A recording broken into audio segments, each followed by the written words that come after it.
जयपुर नाम के एक गांव में मोहन नाम का एक ठेकेदार रहता था। हमेशा मोहन मजदूरों को काम दिया करता था और उनका घर चलाया करता था। इसीलिए हमेशा गांव के लोग उसकी इज्जत किया करते थे और उसका कहना माना करते थे। तुम जैसे मजदूर अगर किसी को मिल जाए तो उसके भाग्य संवर जाए। 7 दिन के काम को तुमने 12 दिनों में किया है। समझदार तो हो ही। मालिक, हमें तो लगा कि आप हमें डांटेंगे, लेकिन आप हमारी तारीफ कैसे कर रहे हैं? अरे बेवकूफ, जितने ज्यादा दिन काम उतने ज्यादा दिन के पैसे। तुम सबके साथ साथ मैं भी तो कमा ही रहा हूँ ना। ऐसे ही मोहन चालाकी से लोगों को ठग लिया करता था और इस बात की किसी को भनक तक नहीं लगती। कुछ दिन बीत चुके थे। सरकारी रोड मैंने पिछले साल बनाई थी, उसके पैसे के लिए मैं अब तक भटक रहा हूँ। आप सबको अब तो शर्म आनी चाहिए। ज्यादा तेज ना बोलो।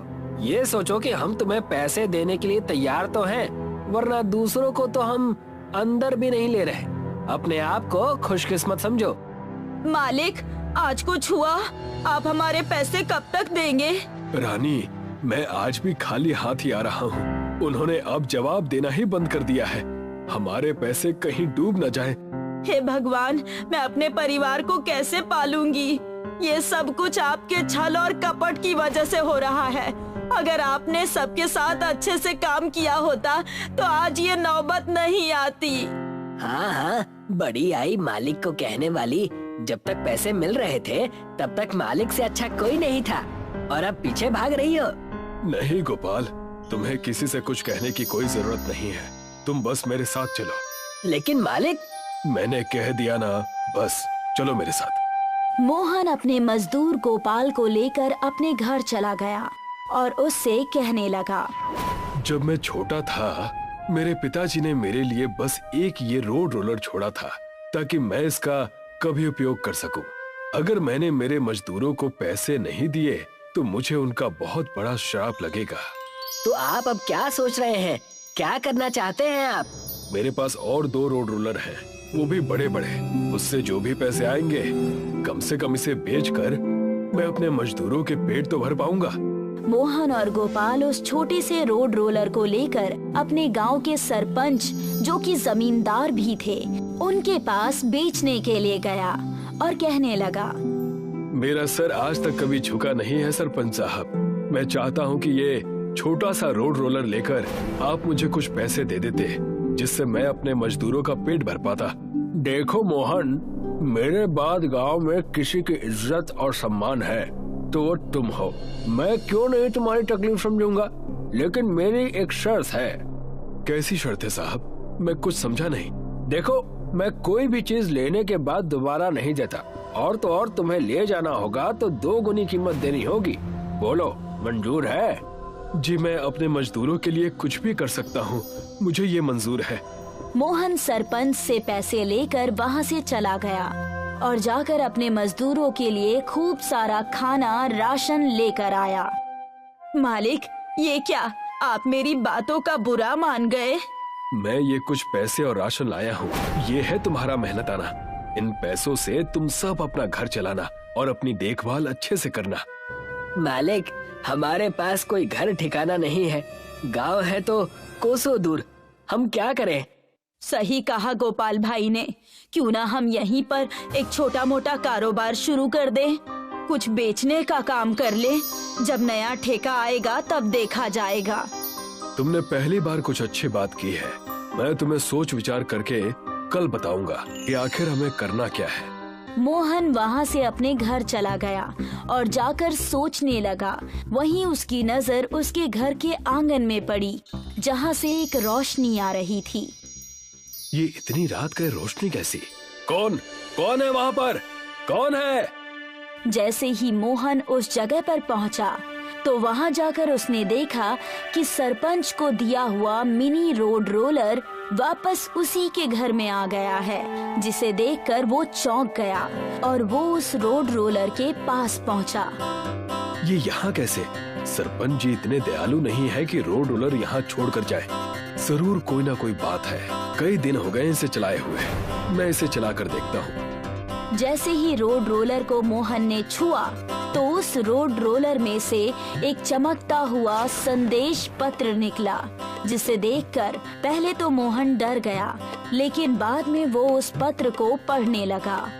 अगर इस पत्र को बेटा तुम पढ़ रहे हो तो इसका मतलब ये है कि तुम मुसीबत में हो। ये रोड रोलर मायावी है, तमिलनाडु के मंदिर से पूजी हुई मायावी रोड रोलर। जब भी जीवन कठिनाई से जाए तुम इस रोड रोलर की मदद से डोसा बनाना, विशाल डोसा, जिससे पूरे 10 लोगों का पेट भर सके। ये रोड रोलर तुम्हें तुम्हारे ठिकाने पर लेकर जाएगा। मोहन के पत्र पढ़ते ही रोड रोलर वहाँ से चलने लगा और जाकर मोहन के घर के पीछे रुक गया, जहाँ मोहन ने देखा कि एक बड़ी सी प्लास्टिक की ताड़पत्री जमीन पर पड़ी हुई है और साफ सुथरा रोड रोलर वहाँ डोसा बना रहा है।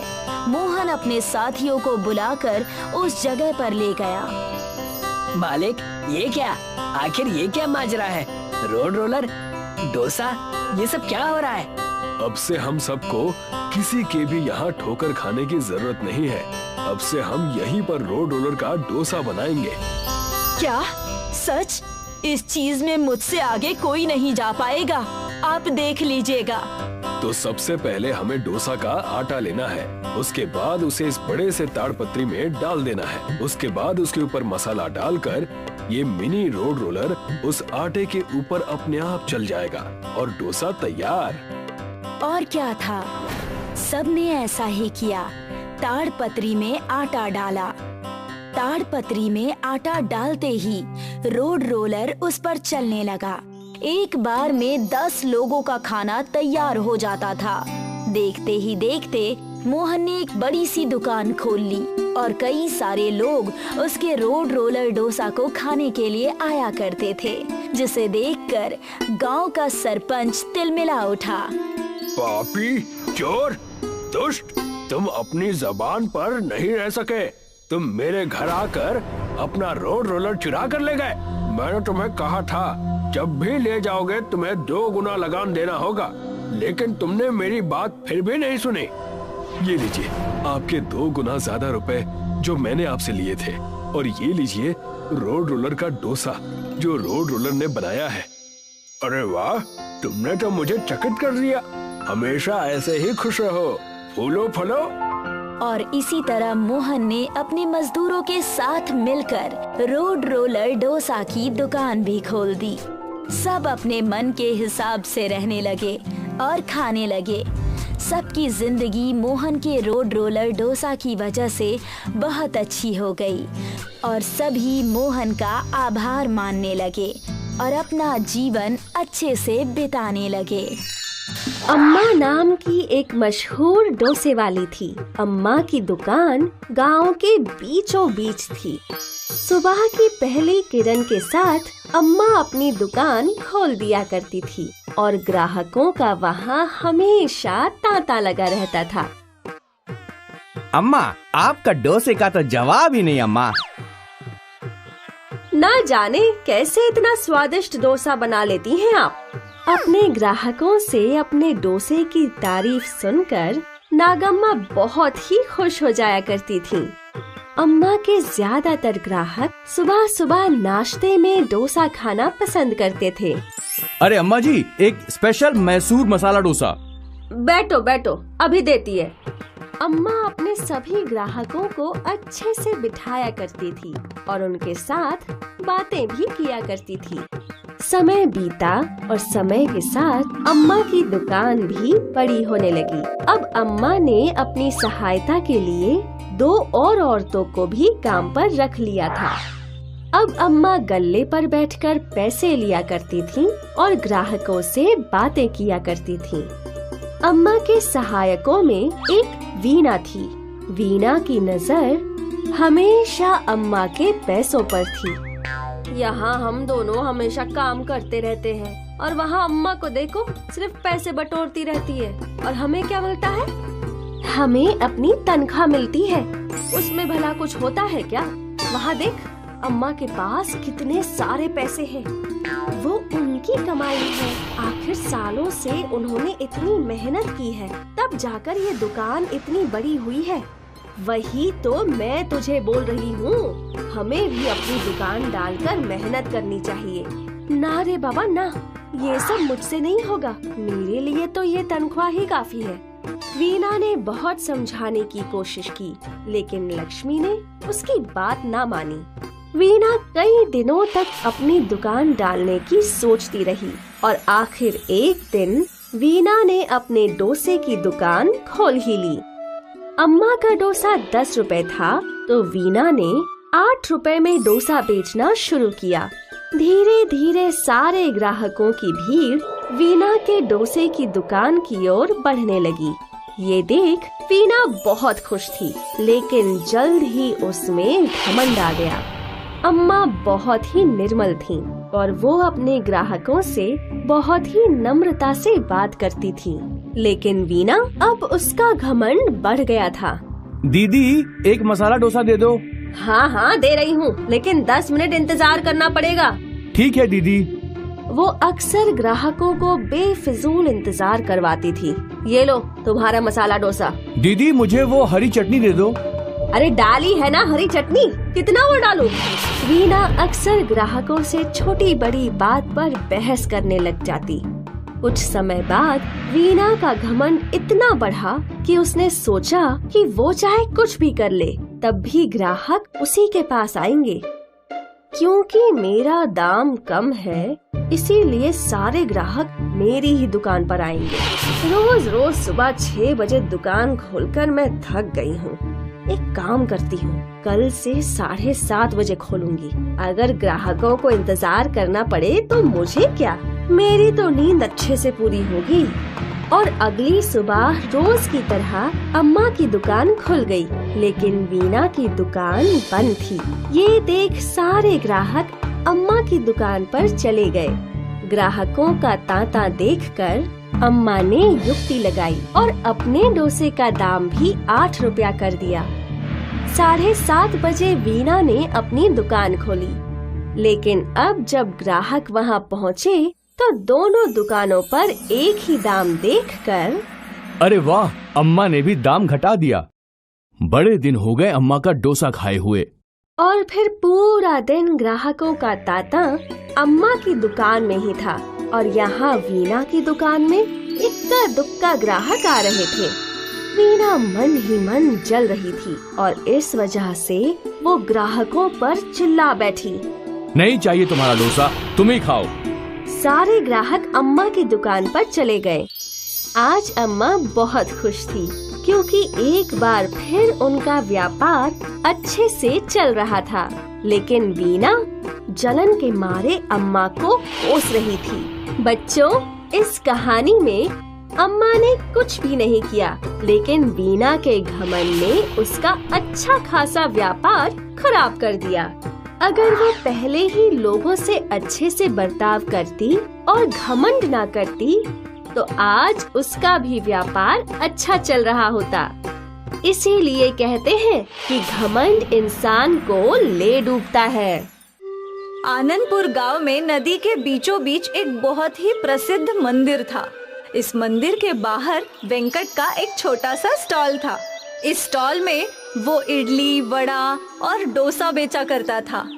दर्शन करने आए हुए भक्त वेंकट के स्टॉल पर नाश्ता करते थे। भैया एक मसाला डोसा दो और 2 प्लेट वड़ा सांभर देना। आप बैठिए भैया, मैं अभी ले आता हूँ। वेंकट की पत्नी डोसा बनाया करती और वेंकट ग्राहकों को संभालता था। वेंकट सारे ग्राहकों से बहुत अच्छे से बातें करता था। लोगों को वेंकट के डोसा स्टॉल पे डोसा खाना पसंद था। अरे भैया हमें भी 2 डोसा दे दीजिए। बिल्कुल भाई साहब, आप बैठिए, मैं बनवाता हूँ, बिल्कुल गरम गरम।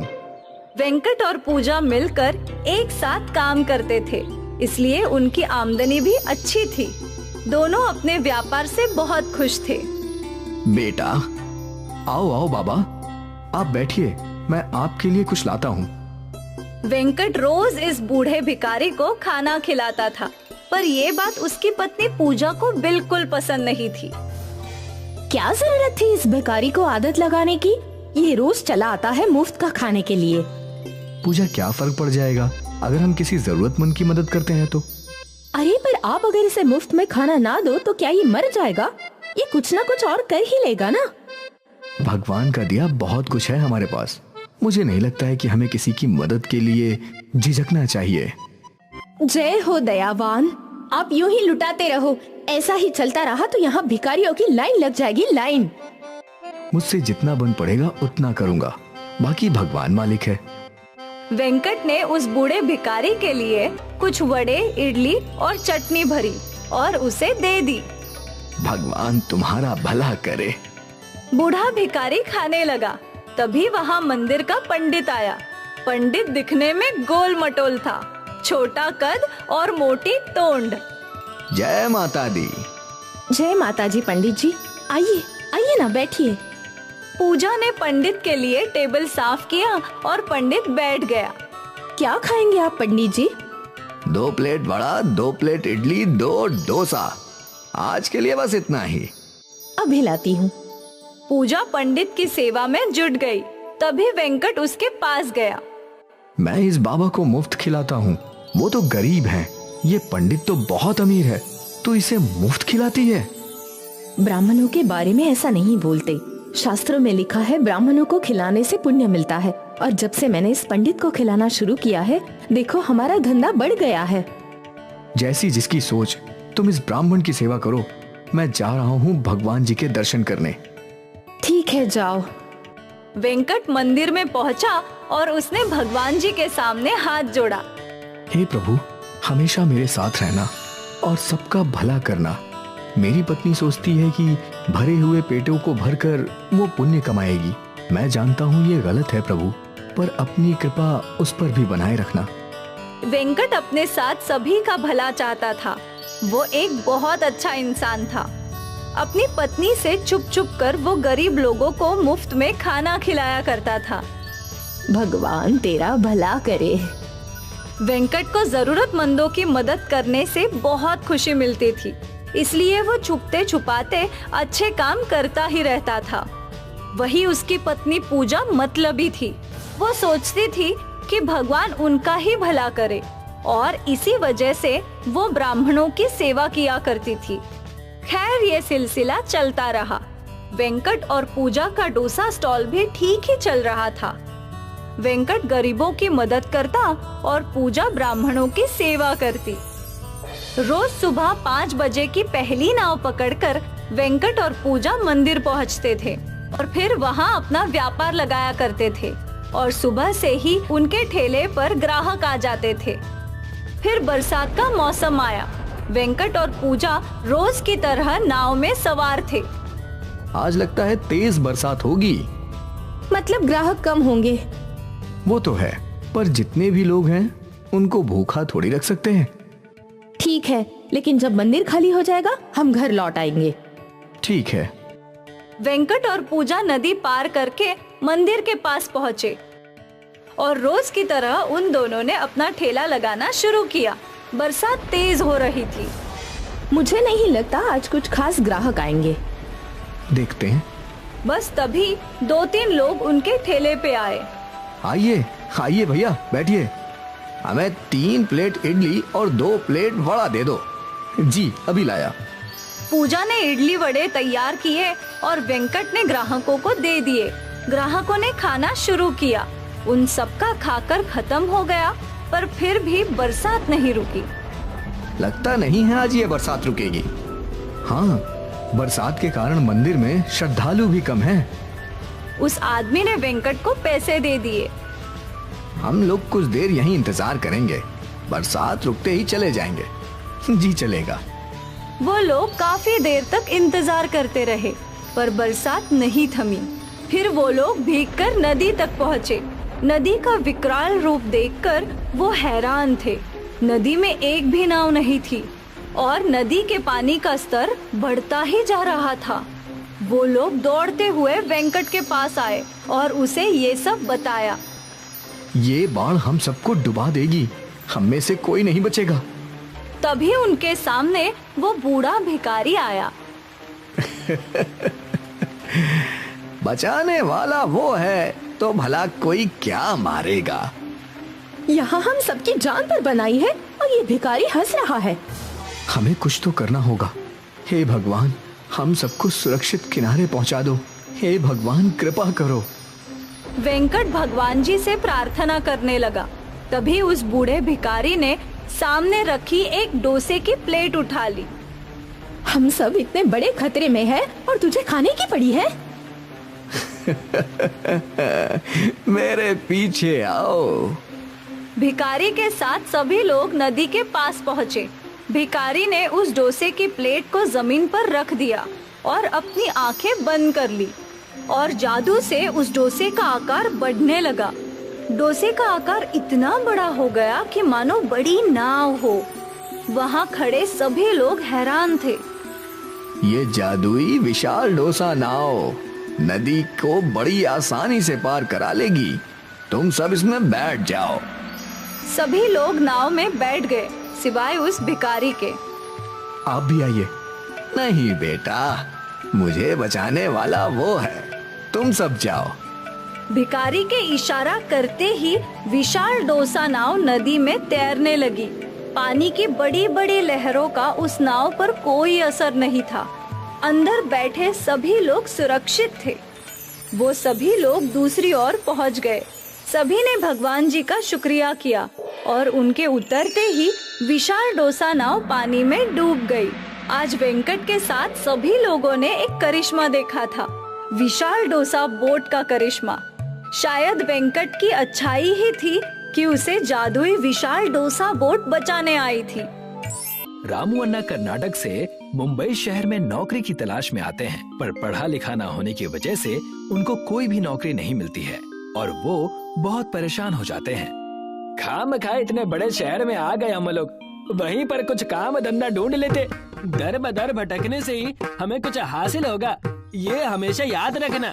आप धीरज रखिए, कोई ना कोई काम जरूर मिल जाएगा। कैसे काम मिलेगा मुझे जैसे अनपढ़ को? ये शहर पढ़े लिखे लोगों का जी। यहाँ पर मेरे जैसे अनपढ़ लोगों के लिए कोई काम नहीं है। मुझे बड़ी बेचैनी हो रही जी, कुछ समझ नहीं आ रहा क्या करूँ क्या ना करूँ। अगर ऐसा ही चलता रहा तो हमें दोबारा गाँव जाना पड़ेगा। अगर कोई नौकरी नहीं मिलेगी तो हम लोग अपना ही कुछ काम शुरू कर लेंगे। पर हम लोग क्या शुरू करें? हमारे पास इतने पैसे भी नहीं है कि खुद का कोई दुकान डाल सके। तुम्हारे गहने बेचकर ही तो हम यहाँ पर आए हैं। काश मेरे भी बाप दादा के पास अच्छी खासी जमीन जायदाद होती। हे भगवान, कैसी परीक्षा ले रहे हो? हम लोग एक ठेला लगाकर डोसा बनाने का काम शुरू कर सकते हैं। उसमें ज्यादा पैसों की भी जरूरत नहीं है। हाँ, ये सही कहा तुमने। इस काम में ना ही पैसों की जरूरत है जी और ना ही पढ़ा लिखा होने की। चलो आज से ही शुरू करते हैं। जल्दी से श्री गणेश करके अपने व्यापार को हम बहुत आगे ले जाएंगे। रामू अन्ना और उनकी पत्नी सुनीता बाजार के कोने पर एक ठेला लगाते हैं और डोसा बनाना शुरू कर देते हैं। आ जाओ भाइयों, गर्मा गर्म डोसा खाओ। सुनीता की आवाज सुनकर कुछ ग्राहक इनके ठेले पर आते हैं और डोसा बनाने के लिए कहते हैं। नया ठेला लगाया है क्या आपने? हाँ हाँ, आज ही लगाया है। कैसे दिया एक डोसा? आज पहला दिन है ना, इसलिए आज हम किसी से पैसे नहीं लेंगे। बस आप डोसा खाइए और बताइए कि कैसा बना है। रामू अन्ना ग्राहक को डोसा बना कर देते हैं। ग्राहक बड़े ही चाव से डोसा खाते हैं और उन्हें डोसा बहुत पसंद आता है। आपका बनाया हुआ डोसा तो बहुत ही स्वादिष्ट है। आपको तो किसी बड़े होटल में होना चाहिए था। जी नहीं जी, मेरे लिए ठेला काफी जी। अगर आपको मेरा डोसा अच्छा लगा तो हमेशा मेरे इधर आकर डोसा खाइए जी। आप भी खाइए और अपने बच्चे को भी खिलाइए।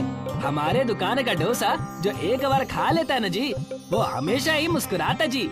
हाँ हाँ, मैं तो आऊंगी ही और साथ में अपने दोस्तों को भी लेकर आऊंगी और वो भी आपके डोसे का मजा चखेंगे। अगले दिन से रामू अन्ना के ठेले पर ग्राहक आना शुरू हो जाते हैं। रामू अन्ना का डोसा सभी ग्राहकों को पसंद आता है और सभी लोग यहाँ पर डोसा खाने के साथ साथ घर भी ले जाते हैं, जिससे रामू अन्ना की अच्छी कमाई होती है। तुमने ये अच्छा दिमाग लगाया जो मुझे डोसा बनाने के लिए कहा। अब हम लोगों को वापस गांव जाने की जरूरत नहीं है, वरना मुझे गांव जाकर किसानी करनी पड़ती। पता नहीं अच्छे दिन हम कब देख पाते। हाँ, और अच्छे पैसे जमा होने पर हम लोग इसी शहर में अपना खुद का घर भी खरीद सकते हैं। पता नहीं इस मनहूस के हाथों में क्या जादू है जो हमारे ग्राहक होटल का डोसा छोड़कर उसके ठेले पर जा रहे हैं। जल्दी से कुछ करना पड़ेगा, नहीं तो ये मनहूस मेरे सारे ग्राहकों को ले जाएगा।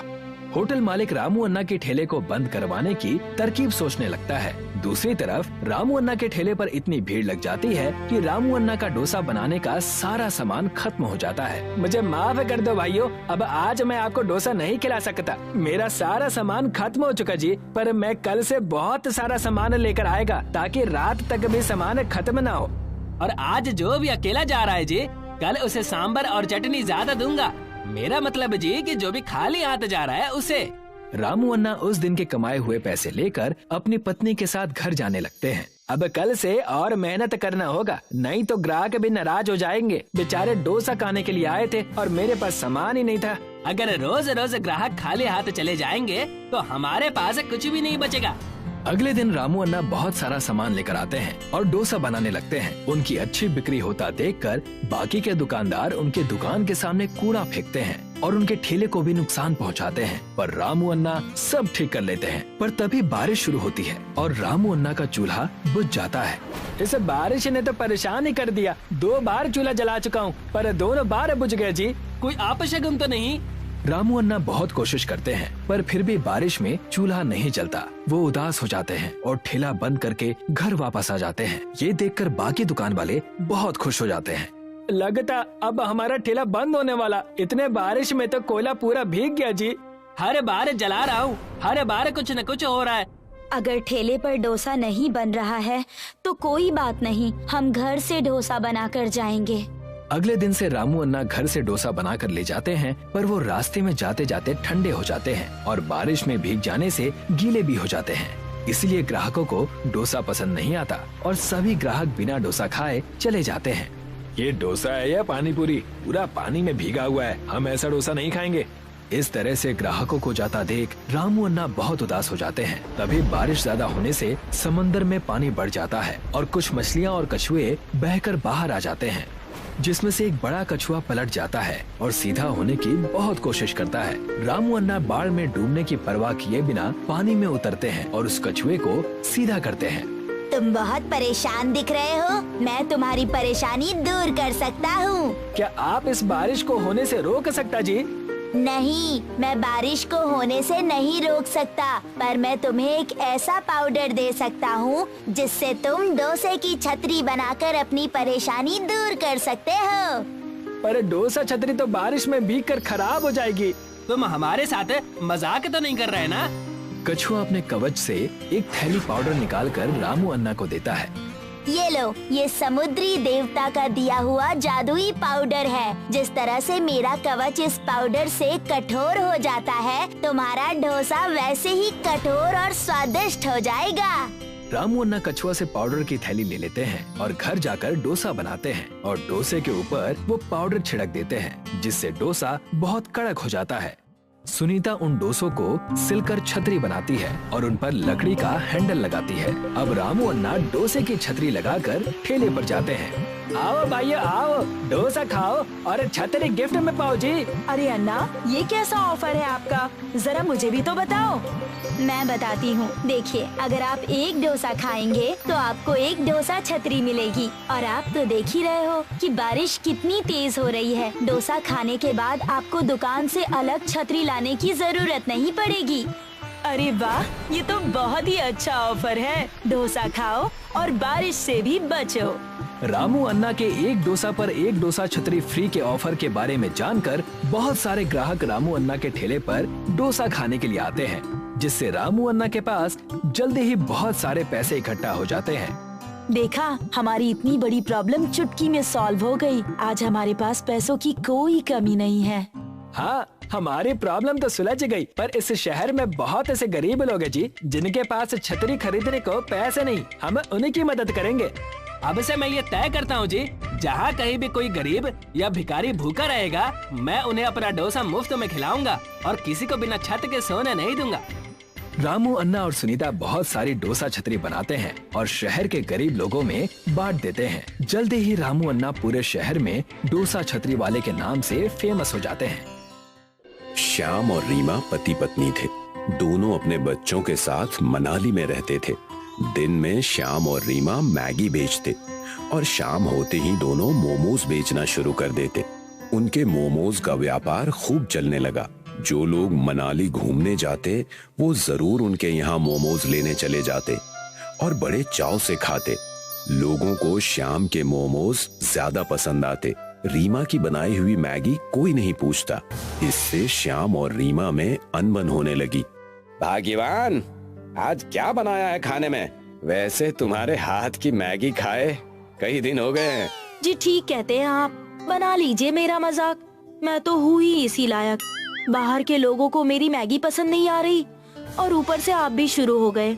रीमा गुस्से से किचन में चली जाती है। एक दिन श्याम की दुकान पर एक आदमी आया और कहने लगा, भाई साहब, आपके मोमोज लाजवाब हैं। ऐसे मोमोज मनाली तो क्या पूरी दुनिया में कहीं नहीं मिलेगा। मेरा तो जी चाहता है भाई कि मैं आपके हाथ चूम लूं। तारीफ सुने कई दिन हो गए थे, कहाँ जा पाए हैं। ये सारी चीजें सुन सुनकर थक गया हूँ मैं। कुछ नया बोलिए। बस ध्यान रखिएगा, आपकी सफलता चरम सीमा न छू ले। सफल हूँ इसलिए घमंड भी है। आदमी इतना कहकर वहाँ से चला जाता है।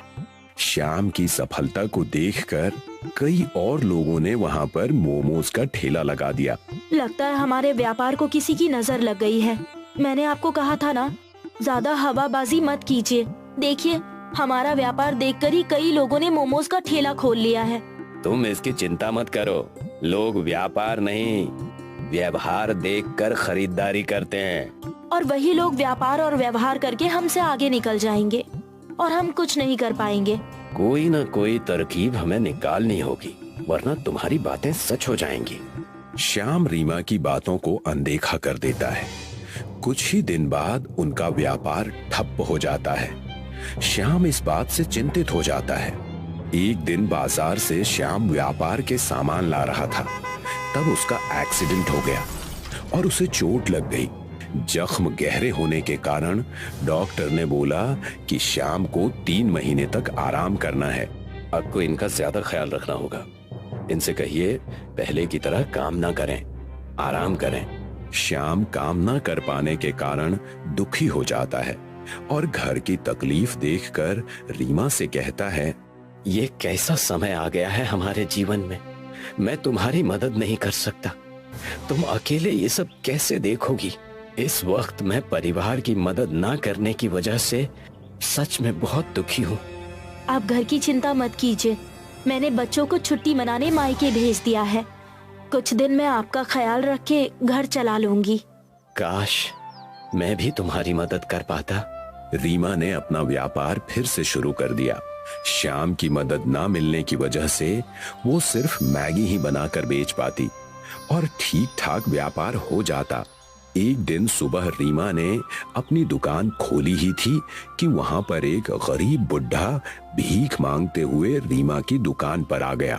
गरीब बुढ़ा रीमा को दुकान पर देखकर श्याम को ढूंढने लगता है। बेटी, यहाँ पर एक बेहतरीन मोमोज वाला नौजवान रहा करता था, वो कहाँ चला गया? बड़े दिन हो गए उसने मुझे मोमोज नहीं खिलाए। जी, वो मेरे पति हैं। उनका कुछ दिन पहले एक्सीडेंट हो गया। इस वजह से अब हम सिर्फ मैगी बेचते हैं। मैं आपको मैगी खिला देती हूँ, आप इसे खा लीजिए। रीमा ने उस गरीब बुढ़े को मैगी परोसी। मैगी खाते ही बुढ़े ने कहा, लाजवाब, ऐसा स्वादिष्ट मैगी मैंने आज तक नहीं खाया। तुम दोनों पति पत्नी के हाथों में जादू है। भगवान तुम्हारा भला करे बेटा। गरीब बुढ़े की बात सुनकर रीमा को अच्छा लगा और उसने मैगी के पैसे मांगे। जी धन्यवाद। चलिए मैगी के पैसे दीजिए। पैसे? कौन से पैसे? मैंने कभी तुम्हारे पति को पैसे नहीं दिए। मैं जब भी आता था वो मुझे फ्री में ही मोमोज खिला देता था। सुबह सुबह आकर इन्होंने दिन की शुरुआत ही ऐसी कर दी। आज का तो दिन ही बड़ा कठिन बीतने वाला है। गरीब बुढ़ा वहाँ से जाने ही वाला था, लेकिन वो रुक गया और बोला, मैं अक्सर तुम्हारे पति के हाथ के मोमोज खाकर उसे जादुई तावीज दिया करता था, जिससे तुम्हारे दुकान की खूब बिक्री होती थी। वही मैं तुम्हें भी देने वाला हूँ। गरीब बुढ़े ने अपने थैली में से एक तावीज निकाली। इस तावीज को तुम अपनी दुकान पर बांध दो और अपना व्यापार देखो। कैसी तावीज? उन्होंने तो मुझे इस बारे में कभी कुछ नहीं बताया। ये लो, और अब से मैगी और मोमो को साथ में मिलाकर बनाना शुरू कर दो। तुम मैगी बहुत अच्छा बनाती हो और अपने पति की मदद से मैगी और मोमोज को मिलाकर उसका व्यापार करो। इतना कहकर गरीब बुढ़ा वहां से चला जाता है।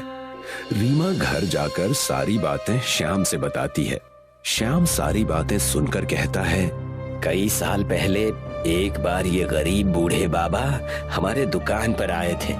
मैंने इन्हें मोमोज खिलाए, तब भी उन्होंने मुझे एक तावीज दी थी, जिसे मैंने हमारे मोमोज की दुकान पर लगाई और दुकान चलने लगी। लगता है ये वैसा ही तावीज है। उन्होंने ये भी कहा हमें मैगी मोमोज बेचने चाहिए, मैगी और मोमोज का मिश्रण। जैसा उन्होंने कहा है हमें वैसा ही करना चाहिए, इससे हमारे व्यापार में सिर्फ बढ़त ही होगी। श्याम की बात सुनकर रीमा ने अपने दुकान पर गरीब बूढ़े बाबा की तावीज बांध दी और मैगी मोमोज बनाना शुरू किया। देखते ही देखते पूरे मनाली में मैगी मोमोज की चर्चा होने लगी। रीमा के हाथ के मैगी मोमोज टूरिस्टों को इतने पसंद आने लगे कि हर कोई बड़े चाव से खाने लगा। अन्य मोमोज वाले अपना व्यापार बंद करके वहां से चले गए और श्याम की तबीयत पहले से बहुत ठीक हो गई। अब से मैं भी तुम्हारा हाथ बटाऊंगा, हमारा व्यापार और चलने लगेगा। हमारे मैगी मोमोज अब सबको पसंद आने लगे हैं। क्यों ना हम अपना व्यापार हाथ गाड़ी से एक कैंटीन में बदल ले और तरह तरह के मैगी मोमोज बनाकर बेचे। इससे हमारा मुनाफा होगा। कैंटीन ही नहीं, बल्कि अब हम मोमोज की पूरी फैक्ट्री खोल देंगे। तुमने पूरा परिवार बखूबी संभाल लिया, मेरे ना होने के बावजूद। इससे ज्यादा गर्व मुझे कभी नहीं हो सकता। श्याम और रीमा ने एक बड़ी सी मोमोज की कैंटीन खोल दी। उनका व्यापार पहले से 2 गुना ज्यादा चलने लगा और वो खुशी खुशी अपने परिवार के साथ फिर से रहने लगे। अम्मा नाम की एक मशहूर डोसे वाली थी। अम्मा की दुकान गांव के बीचों बीच थी। सुबह की पहली किरण के साथ अम्मा अपनी दुकान खोल दिया करती थी और ग्राहकों का वहाँ हमेशा तांता लगा रहता था। अम्मा, आपका डोसे का तो जवाब ही नहीं अम्मा। ना जाने कैसे इतना स्वादिष्ट डोसा बना लेती हैं आप। अपने ग्राहकों से अपने डोसे की तारीफ सुनकर नागम्मा बहुत ही खुश हो जाया करती थी। अम्मा के ज्यादातर ग्राहक सुबह सुबह नाश्ते में डोसा खाना पसंद करते थे। अरे अम्मा जी, एक स्पेशल मैसूर मसाला डोसा। बैठो बैठो, अभी देती है। अम्मा अपने सभी ग्राहकों को अच्छे से बिठाया करती थी और उनके साथ बातें भी किया करती थी। समय बीता और समय के साथ अम्मा की दुकान भी बड़ी होने लगी। अब अम्मा ने अपनी सहायता के लिए 2 और औरतों को भी काम पर रख लिया था। अब अम्मा गल्ले पर बैठकर पैसे लिया करती थीं और ग्राहकों से बातें किया करती थीं।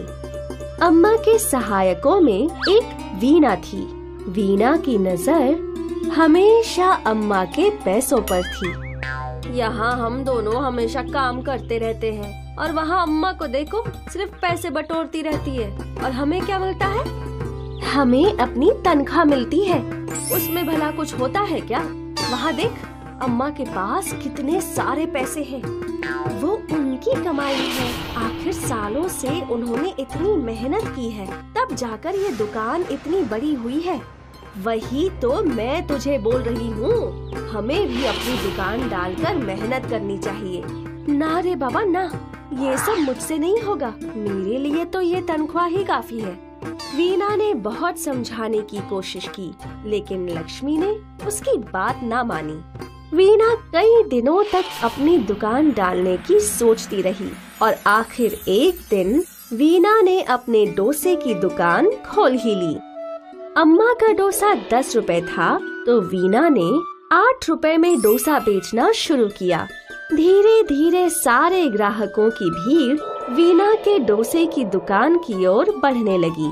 ये देख वीना बहुत खुश थी, लेकिन जल्द ही उसमें घमंड आ गया।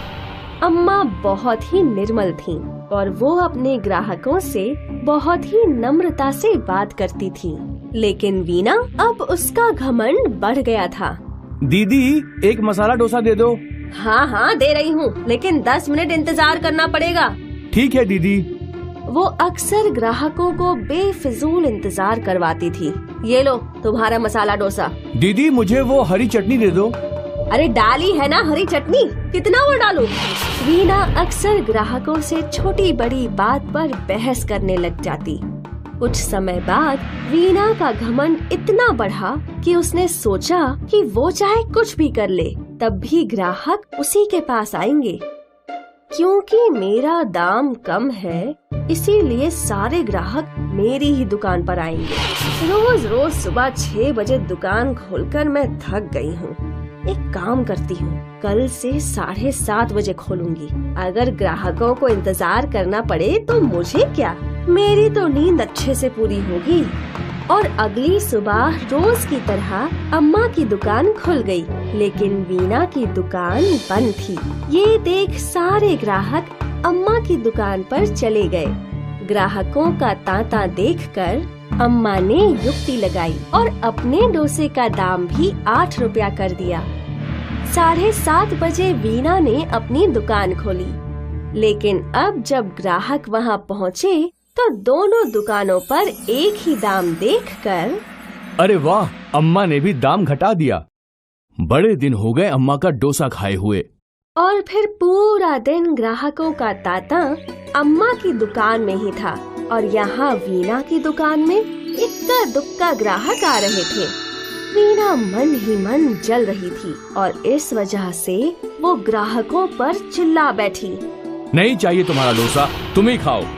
सारे ग्राहक अम्मा की दुकान पर चले गए। आज अम्मा बहुत खुश थी क्योंकि एक बार फिर उनका व्यापार अच्छे से चल रहा था, लेकिन वीना जलन के मारे अम्मा को कोस रही थी। बच्चों, इस कहानी में अम्मा ने कुछ भी नहीं किया, लेकिन वीना के घमंड ने उसका अच्छा खासा व्यापार खराब कर दिया। अगर वो पहले ही लोगों से अच्छे से बर्ताव करती और घमंड ना करती तो आज उसका भी व्यापार अच्छा चल रहा होता। इसीलिए कहते हैं कि घमंड इंसान को ले डूबता है।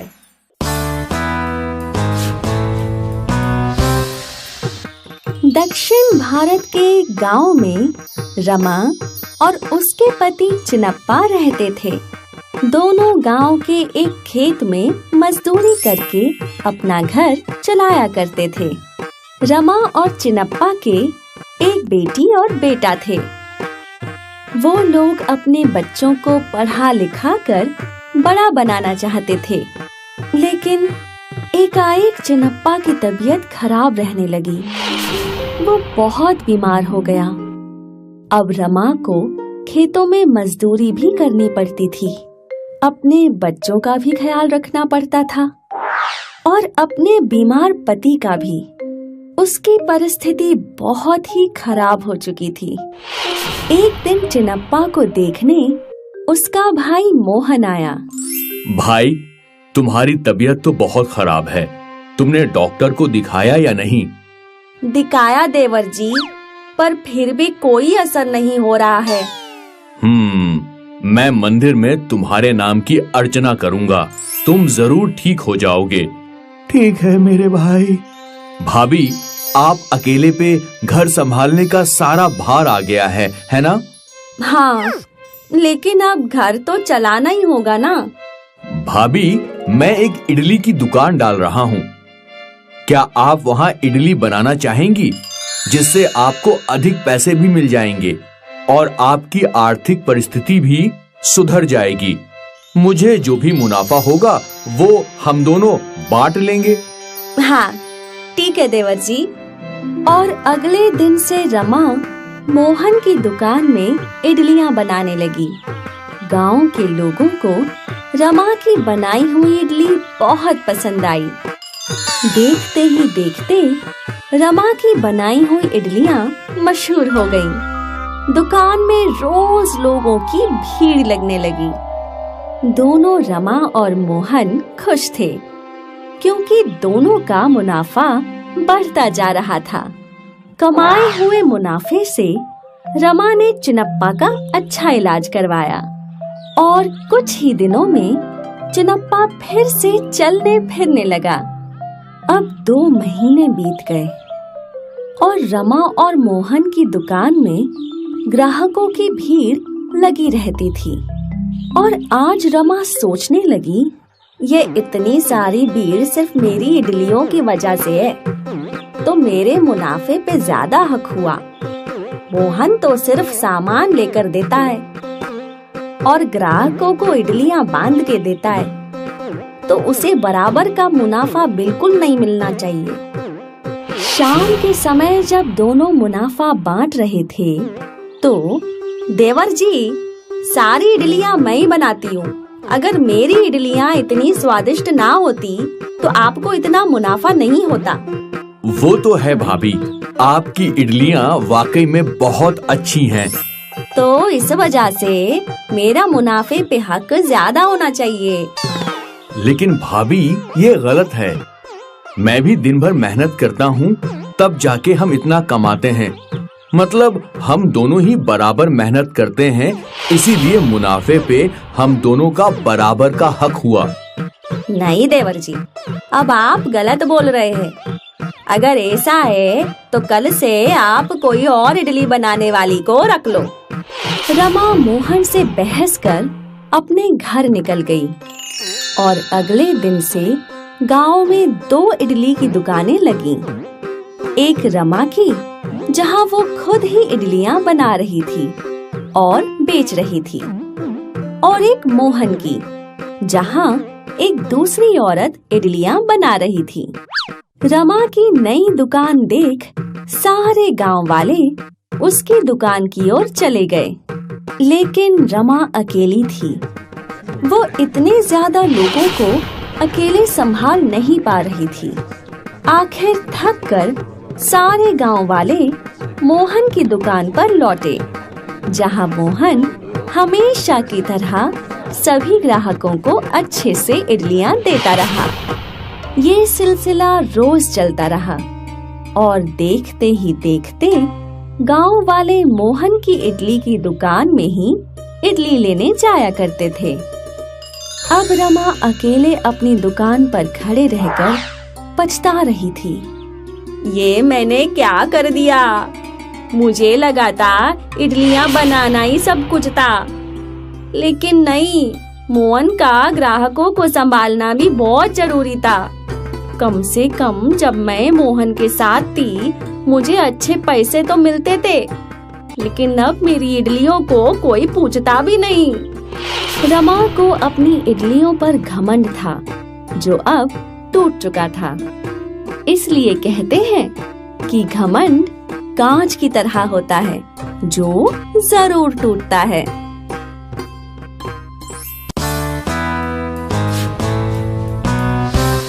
ये कहानी है जीवन के परिवार की। जीवन पर जान छिड़कने वाली माँ गायत्री, बीवी मीना और बेटी खुशी। इनका परिवार बहुत खुश था क्योंकि गायत्री और मीना कुल्फी बनाया करती थीं और जीवन इन्हें बेचा करता था। कुल्फी, स्वादिष्ट कुल्फी, मलाई कुल्फी, केसर कुल्फी, पिस्ता कुल्फी, कुल्फी, कुल्फी वाले कुल्फी। अंकल एक मलाई कुल्फी दीजिए। ये लो बेटा, इसके 2 रुपए हुए। इसी प्रकार जीवन दिन भर घूम घूम कर सारी कुल्फियां बेच दिया करता था। एक दिन की बात है, जीवन खुशी को बाजार घुमा रहा था। बाबा, मुझे वो गुलाबी चूड़ियाँ चाहिए। चलो चलते हैं बेटा। जीवन और खुशी चूड़ी की दुकान की ओर चल ही रहे थे कि तभी एक गुस्सैल बैल उन दोनों की ओर दौड़ने लगा। सारे बाजार में अफरा तफरी मच गई। जीवन ने बैल को देख लिया और खुशी को आगे धकेल दिया। बैल ने जीवन को अपने पैरों तले रौंद दिया। जीवन को अस्पताल ले जाया गया। वहाँ उसका सारा परिवार आंसू बहा रहा था। मुझे नहीं लगता कि ये कभी चल पाएंगे। डॉक्टर की बात सुनकर जीवन का परिवार और भी ज्यादा टूट गया। 1 महीने बाद जीवन घर आया। अब घर खर्च का क्या होगा? मुझे कोई ना कोई काम ढूंढना होगा। अब आप कैसे काम करेंगे? कोई ना कोई काम जरूर कर लूंगा। मैं सोच रही थी कि अगर किसी को काम करना ही है तो मैं करती हूँ। नहीं नहीं माँ, मेरे रहते हुए आप काम करें। सासू माँ, आपकी भी तबीयत ठीक नहीं है। इस घर में सिर्फ मैं ही हूँ जो एकदम तंदुरुस्त है, तो काम मुझे करना चाहिए। लेकिन तुम क्या करोगी? वही जो आप करते थे। अरे, कुल्फी की टोकरी लेके सर पे घूमना इतना आसान काम नहीं है, और तुम तो एक औरत हो। मुझे पता है कि यह आसान नहीं है, लेकिन मेरे पास और कोई पर्याय नहीं है। शुरुआत में मैं कम कुल्फियां लेकर जाऊंगी। ठीक है, अब सब भगवान के हाथ में है। गायत्री और मीना ने एक बार फिर कुल्फियां बनाई।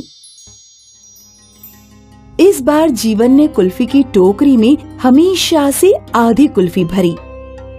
तुम्हें यकीन है ना? मीना ने हामी भरी और टोकरी उठाकर निकल पड़ी। कुल्फी, स्वादिष्ट कुल्फी, मलाई, केसर, पिस्ता। अरे वाह, कुल्फी! बच्चे मीना की ओर दौड़ पड़े। मुझे मलाई चाहिए। मुझे केसर। मीना ने एक एक करके सभी बच्चों को कुल्फियां दी। वो आगे बढ़ती रही और कुल्फियां बेचती रही। शाम तक उसके पैरों में बहुत दर्द था। मेरे पैर बहुत दुख रहे हैं। न जाने ये सब कैसे करते थे। मीना चलते चलते घर पहुंची। सासू माँ, ये लीजिए आज की पहली कमाई। गायत्री ने वो पैसे भगवान के सामने रखे। आओ बैठो। मीना जीवन के बगल में बैठी और जीवन ने मीना के पैर अपनी गोद में रख लिए और उन्हें दबाने लगा। अरे अरे, ये आप क्या कर रहे हैं? पूरा दिन घूम के पैर दर्द कर रहा होगा, उन्हें दबा रहा हूँ। लेकिन आप ऐसा मत कीजिए, मुझे पाप लगेगा। चुप, एकदम चुप। जीवन ने मीना की एक न मानी और उसके पैर दबाता रहा, और गायत्री ये देख खुश थी। भगवान जी, आपका बहुत बहुत धन्यवाद जो आपने मुझे ऐसे बहू बेटे दिए और मुसीबत के समय एक दूसरे का हाथ थामे रहते हैं। फिर रोज मीना ने कुल्फियां बेचने का सिलसिला जारी रखा और गायत्री घर संभालने लगी। इस तरह जीवन के साथ इतना बड़ा हादसा होने के बाद उसके परिवार ने उसका साथ दिया और उसकी जिंदगी बदतर होने से बच गई। तो बच्चों, ये कहानी हमें ये सिखाती है कि बुरे समय पर अपने ही काम आते हैं।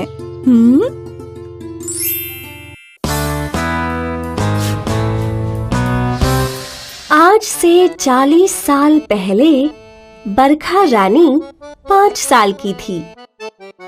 बरखा बोलो, 2 एकम 2, 2 दूनी 4। 2 एकम 2, 2 दूनी 4।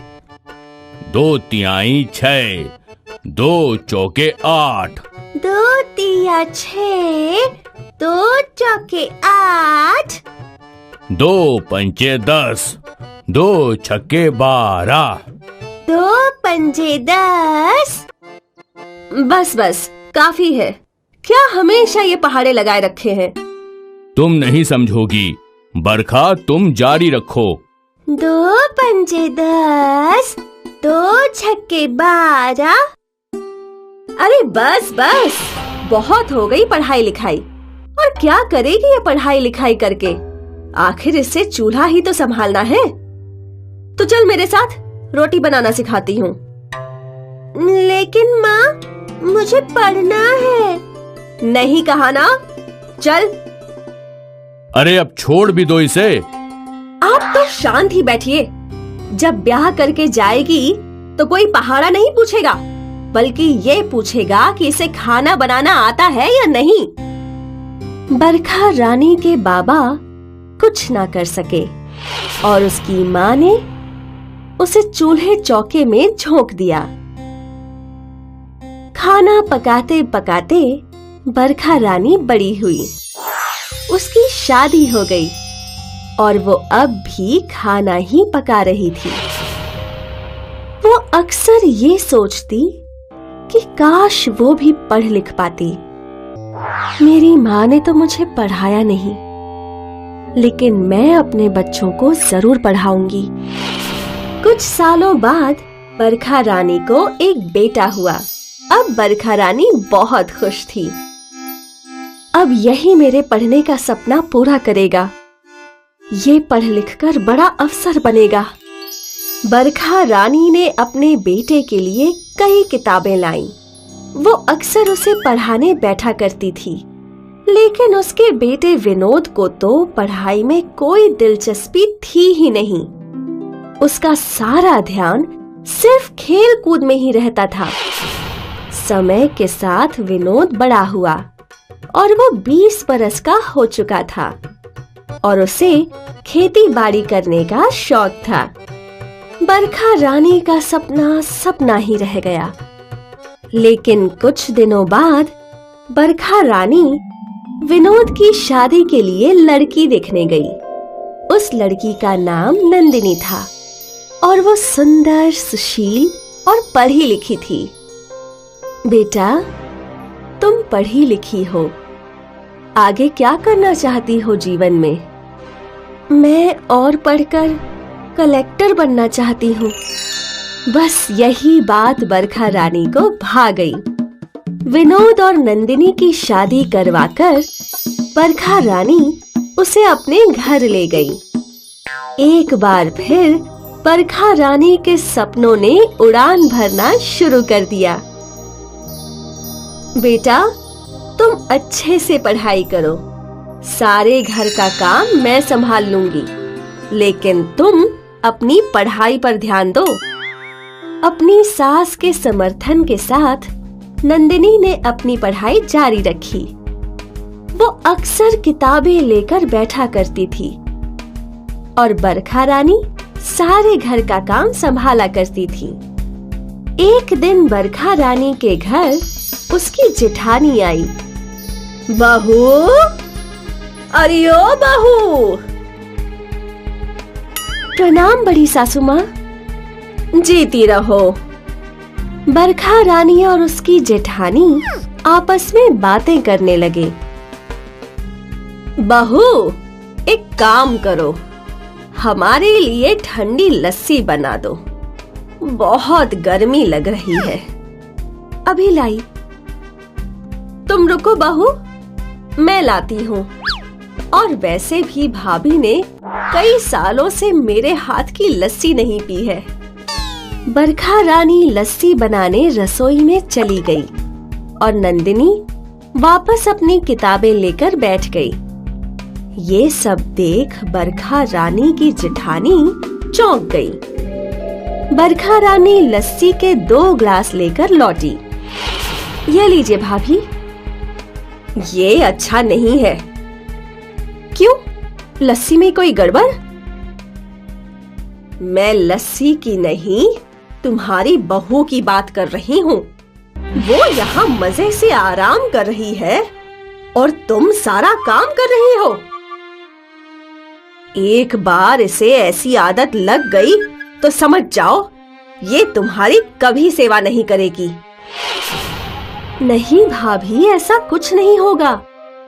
और वो बेचारी आराम कहाँ कर रही है, वो तो पढ़ रही है।